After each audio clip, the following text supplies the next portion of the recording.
This is the brand new Festool RG 130 RenoFix, which is a dedicated surface grinder. And it also comes with up to 5 different grinding discs for the different materials you'll be grinding. It has a powerful 1600 watt brushless motor, which makes it last longer because there's no moving parts, run cooler, makes it powerful and lightweight. Right here on the top, you'll see there's variable speed control.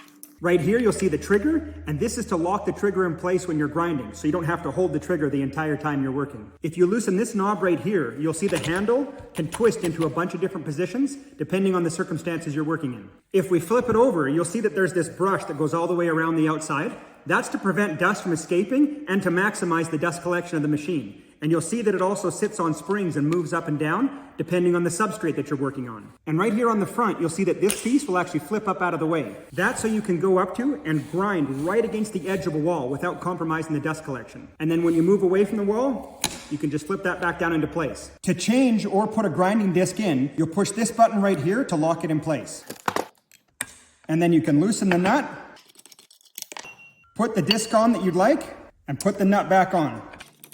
And then tighten it in place.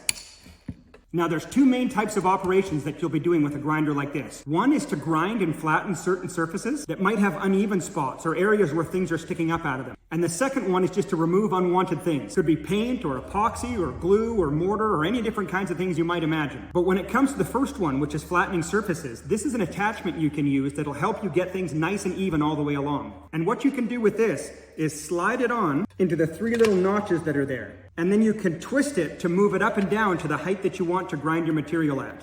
And then that way, this outside edge acts as kind of a level, which will prevent the grinding disc from going any deeper than you want. Now, in terms of the grinding discs, this one right here is called DIA stone. It's the hardest one, and it's for grinding things like hard concrete, granite, marble, and stone. This silver one is called the DIA hard, and it's specifically for removing stuff off of old hard concrete, like epoxy resin, paint, or any other coatings that might be on the concrete. This orange one is called the DIA sand, and it's for sand-based products. So for things like bricks, cellular concrete, fresh concrete, or screed. The blue one is called the DIA thermal, and this one is specifically for those types of things that heat up when you grind them and start to smear and are really hard to get rid of. You can see that there's just these little single beefy knobs right here, and that will go and remove all those hard to remove thermoelastic products that will clog up the other discs. And this last gold one is called the DIA paint. It is specifically for removing thick layers of paint or other coatings from wood.